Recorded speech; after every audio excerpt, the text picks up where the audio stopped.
Hello, my name is Austin Habish, the founder of Think Catholic, and you're listening to the Summa podcast, where we study St. Thomas Aquinas' Summa Theologiae in a way simple and insightful for anyone to understand. The Summa podcast is brought to you by Think Catholic. Taking 2 questions of the Summa a day, we'll seek to summarize St. Thomas's responses, discovering the brilliance of Aquinas. And his Catholic faith is day 235. So let's get started. We're covering today questions 45 and 46 of the Tertia Pars, that is, of Christ's Transfiguration and the Passion of Christ. The translation that I always use in these podcasts is the one generously provided to me by Ave Maria Press, a 5-volume set translated by the Fathers of the English Dominican province, which you can now get at a discounted price from Ave Maria Press's site by typing in the code Summa 10, and so here we go. Article 1, whether it was fitting that Christ should be transfigured.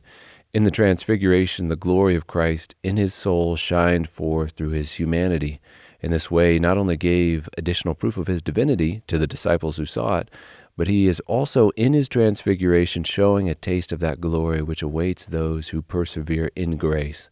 And since Peter, James, and John were the leaders of the other disciples, those reputed pillars, as Scripture calls them, all of which were about to enter the trial of Christ's passion, it was fitting that Christ show them specifically the glorious end which awaited the Christian, so as to strengthen them in resolve for what was to lie ahead. As St. Bede put it, by his loving foresight he allowed them to taste for a short time the contemplation of eternal glory, so that they might bear persecution bravely. Article 2, whether this clarity was the clarity of glory. Clarity or claritas can mean glory or brightness as well as clarity, and we will speak of this and other qualities of the resurrected body in greater depth later on in the Summa. Here St. Thomas tells us that unlike the clarity of glory, which is a quality of that resurrected body, the brightness shown here in the Transfiguration, stemming from the glory of Christ's divinity and the glory of his human soul, was something more like a passion, something passing like St. Paul's moment of rapture, or like the light illuminating the room until you flip off the light switch. And a word from our article, not that the clarity of Christ was not that of glory, but that it was not the clarity of a glorified body, since Christ's body was not as yet immortal, and it was by dispensation that in Christ the glory of the soul should not overflow into the body. Article 3, whether the witnesses of the Transfiguration were fittingly chosen. Why were only Peter, James, and John permitted to see the Transfiguration along with Moses and Elijah? First of all, for the sake of regarding due order, that the greater mysteries be granted to the few who can then disseminate them to the many. And what is shown in the Transfiguration to Peter, James, and John is the greatness of Christ's invisible soul and divinity in a visible way, along with the promise of future glory for those who die, his disciples. Second of all, Peter, James, and John were accounted most excellent among the other disciples, and therefore were granted this vision of Christ's glory, because as Aquinas says, for Peter excelled in the love he bore to Christ and in the power bestowed on him, John in the privilege of Christ's love for him on account of his virginity, and again on account of his being privileged to be an evangelist, James on account of the privilege of martyrdom. Then when it came to Moses and Elijah, they were fitting witnesses to Christ as representatives of Scripture, that's Moses, and the prophets Elijah, which pointed to Christ. Also, since Christ is Lord of the living, represented by Elijah, and the dead, Moses. Also because Moses faced death in confronting Pharaoh, and Elijah risked death confronting Ahab. Thus they were a fitting war cabinet in discussion with Christ in his upcoming confrontation with death and the devil. And there are other speculations as to why these men were chosen, not only within the text here, but also among many Catholic authors today. Article 4, whether the testimony of the Father's voice saying, "This is my beloved Son," was fittingly added. We heard these words from the Father at Christ's baptism, and the words were heard again here at the Transfiguration for our instruction, to teach us that the glory of the resurrected body is an inheritance for the adopted children of God, who become part of the mystical body of Christ, who is God's natural Son, at baptism. So at both the beginning of a man's divine sonship, as well as in the foretaste of the glory and reward of that sonship, which is shown here at the Transfiguration, we hear the Father declaring, "This is my beloved Son with whom I am well pleased." And to give another interesting parallel between the Transfiguration and the baptism of Christ, St. Thomas explains here, Just as in the baptism where the mystery of the first generation was proclaimed, the operation of the whole Trinity was made manifest because the Son incarnate was there, the Holy Ghost appeared in the form of a dove, and the Father made himself known in the voice. So also in the Transfiguration, which is the mystery of the second regeneration, the whole Trinity appears, the Father in the voice, the Son in the man, the Holy Ghost in the bright cloud. For just as in baptism he confers innocence signified by the simplicity of the dove, so in the resurrection will he give his elect a clarity of glory and refreshment from all sorts of evils, which are signified by the bright cloud. We move then on to question 46 of the Tertia Pars, that is, the Passion of Christ. Article 1, whether it was necessary for Christ to suffer for the deliverance of the human race. As Jesus Christ said to the disciples at the end of Luke, "O foolish men and slow of heart to believe all that the prophets had spoken, was it not necessary that the Christ should suffer these things and enter into his glory?" Key to remember here that Christ's sufferings were not necessary for the salvation of man, like it is necessary for God to exist, or necessary that when I will my hand to move, it moves.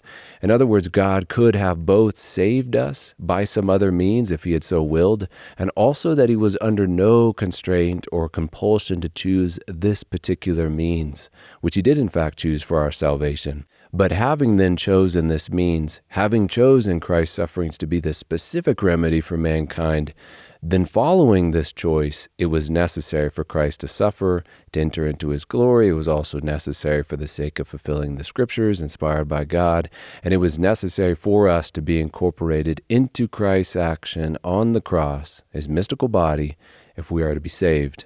Article 2, whether there was any other possible way of human deliverance besides the passion of Christ, which is responded to briefly by Aquinas. He says, speaking simply and absolutely, it was possible for God to deliver mankind otherwise than by the passion of Christ, because no word shall be impossible with God. That's Luke chapter 1, verse 37. Yet it was impossible if some supposition be made.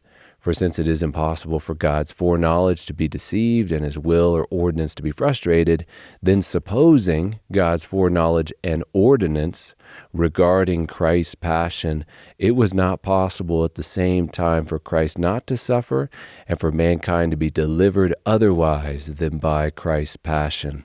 Article 3, whether there was any more suitable way of delivering the human race than by Christ's passion. And this is a really important article in my opinion, so although I would prefer to give the gist of it in summary fashion, I think it is better, much better, to quote Aquinas at considerable length. He says, "Among means to an end, that one is the more suitable whereby the various concurring means employed are themselves helpful to such end.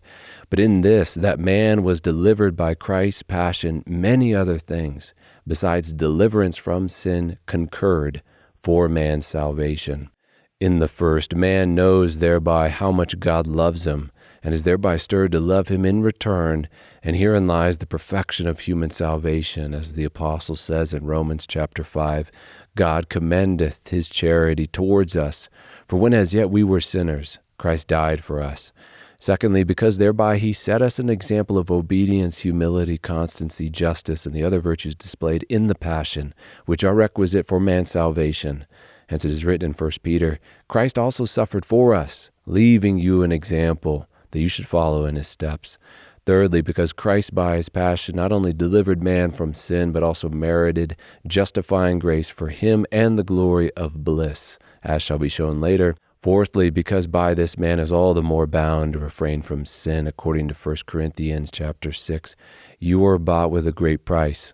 Glorify and bear God in your body. Fifthly, because it redounded to man's greater dignity, that as man was overcome and deceived by the devil, so also it should be a man that should overthrow the devil, and as man deserved death, so a man by dying should vanquish death. Hence it is written in 1 Corinthians, Thanks be to God, who hath given us the victory through our Lord Jesus Christ. It was accordingly more fitting that we should be delivered by Christ's passion than simply by God's good will. Article 4, whether Christ ought to have suffered on the cross. And Aquinas gives 7 reasons why it was fitting, expedient, advantageous that Christ endure the suffering which he did on the cross. First, to give us an example of virtuous endurance. Second, to make atonement on a tree For paradise which was lost at a tree. Third, to sanctify both the heavens, the air, and the earth by being suspended between them. Fourth, by being lifted up, as he said, he could thereby draw men onward to heaven. Fifth, to symbolize that gates of heaven are open to all, since the four arms of the cross symbolize the four cardinal directions, or both the vertical and horizontal. Sixth, as a symbol of good works, longanimity, good hope, and the depth of grace, symbolized by the breadth, length, height, and depth of the cross. And lastly, to fulfill in the cross the types of the cross of old, through which men were saved, like Noah's ark, Moses' staff being lifted up in the Ark of the Covenant, made of wood.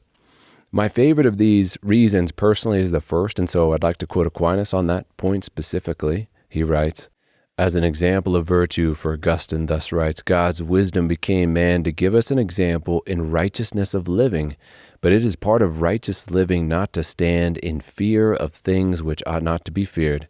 Now there are some men who, although they do not fear death in itself, are yet troubled over the manner of their death. In order then that no kind of death should trouble an upright man, the cross of this man had to be set before him, because among all kinds of death none was more execrable, more fear-inspiring than this. Article 5, whether Christ endured all suffering.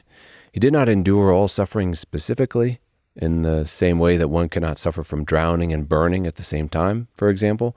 But generically, we can say that Christ did endure all suffering. First of all, from all kinds of people, men and women, peasants and kings, Jew and Gentile. Second of all, from the types of suffering a man can endure. And I'll quote Aquinas here for us to pray and meditate on. For Christ suffered from friends abandoning him, in his reputation from the blasphemies hurled at him, in his honor and glory from the mockeries and the insults heaped upon him, in things, for he was despoiled of his garments, in his soul from sadness, weariness, and fear, in his body from wounds and scourging. Lastly, he suffered all across his body, pierced side and feet, hands, crown of thorns, scourging across the rest of that body.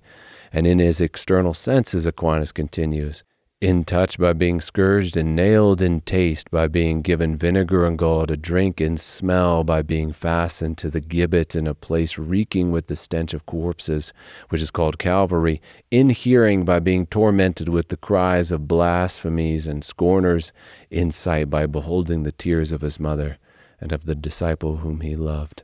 Article 6, whether the pain of Christ's passion was greater than all other pains. As it is written in the book of Lamentations prophetically, is it nothing to you, all you pass by? Look and see. Is there any sorrow like my sorrow, which was brought upon me, which the Lord inflicted on the day of his fierce anger? And there is a lot to consider in this article, which reverence for the subject matter really leads me to point the listener to read it instead of listening to a summary of it. But I will quote for our consideration one piece of it. St. Thomas writes, fourthly, the magnitude of the pain of Christ's suffering can be reckoned by this, that the pain and sorrow were accepted voluntarily to the end of man's deliverance from sin, and consequently he embraced the amount of pain proportionate to the magnitude of the fruit which resulted therefrom. So Christ, looking to lay up merit, which would merit the graces by which some would be saved, then suffered for that goal, to that goal, as purchasing a reward for us. And because of the greatness of that reward to be purchased, Christ voluntarily suffered greatly. And again, I would check out the text for much more contained within this article to pray and consider. Article 7, whether Christ suffered in his whole soul. And this is a nuanced question of which we receive quite a bit of insight from the analogy given within it. So when we say the whole soul, we mean all the faculties of the soul. And if we take the power of sight, for example, one could say it suffers directly when one is staring at the sun and is blinded, but one could also say that sight suffers when the eye is pricked, which is what Aquinas calls the subject or the housing of the power of sight. So the intellectual part of Christ's soul was constantly beholding his divine essence and therefore could not be affected directly. But we could say the whole of Christ's soul suffered in the sense that the subject, which is the person who encompasses the entire, suffered, although directly the only suffering powers of Christ's soul were the lower faculties, the sensitive faculties. Kind of spelling this out for us on how one could suffer passionately yet not intellectually, St. Thomas says here, Grief is then said to be a true passion, by which the soul is troubled, and when the passion is in the sensitive part, causes reason to deflect from the rectitude of its act, so that it then follows the passion. Article 8, whether Christ's entire soul enjoyed blessed fruition during the passion. As responded briefly by Aquinas, if we take the whole soul as comprising all its faculties, thus his entire soul did not enjoy fruition. Pleasure, we could say, not directly indeed, because fruition is not the act of any one part of the soul, nor by any overflow of glory, because since Christ was still upon earth, there was no overflowing of glory from the higher part into the lower, not from the soul into the body. But since, on the contrary, the soul's higher part was not hindered in its proper acts by the lower, it follows that the higher part of his soul enjoyed fruition perfectly while Christ was suffering. Article 9, whether Christ suffered at a suitable time. And since the Passover was supposed to be eaten on the 14th day of the first month, then this is when St. Thomas says Christ celebrated the Passover and then suffered on the next day. In his words, consequently Christ and the Jews celebrated the ancient Pasch at the one time. And as Bede says, although Christ, who is our Pasch, was slain on the following day, that is on the 15th day of the moon, nevertheless on the night when the lamb was sacrificed, delivering to the disciples to be celebrated the mysteries of his body and blood, and being held and bound by the Jews, he allowed the opening of his immolation, that is, of his passion. It was also at a time of the year as the days were beginning to grow longer, since Christ is our rising sun, our redemption. Article 10, whether Christ suffered in a suitable place. As Jesus said, it cannot be that a prophet perish out of Jerusalem. It was fitting for Christ to suffer in Jerusalem, since he is the fulfillment of the Passover lamb, which is slain in Jerusalem. Also to show his humility in being born in a lowly place and being publicly humiliated in the most visible, crowded place, which is Jerusalem, during the time of the Passover. Also that he might show who the instigators of his execution were, which were the rulers of the Jewish people. Article 11, whether it was fitting for Christ to be crucified with thieves. As Isaiah prophesied of Christ, therefore I will divide him a portion with the great, and he shall divide the spoil with the strong, because he poured out his soul to death, and was numbered with the transgressors. Yet he bore the sin of many, and made intercession for the transgressors. So it was fitting that Christ be crucified with criminals, and for a couple of the reasons within this article I will mention. First, as a foreshadowing of when he stands as judge between the righteous and the wicked, those on his left and those on his right, as he tells us in Matthew 25. And also to show that although not all will reap the benefit of his passion, he did die for the salvation of all, and all are called to come reap the rewards of his passion. Article 12, in our last article, whether Christ's passion is to be attributed to his Godhead. Did Christ suffer in his divinity? And this is a pretty easy question based on the nature of God. And so to quote St. Thomas and bring our episode to a close, he says, Athanasius says, the Word is impassible, whose nature is divine. But what is impassible cannot suffer. Consequently, Christ's passion did not concern his Godhead. And we have just finished covering questions 45 and 46 of the Tertia Pars, that is, of Christ's transfiguration and the passion of Christ. My name is Austin Habish with Think Catholic, and I cannot wait to see you tomorrow.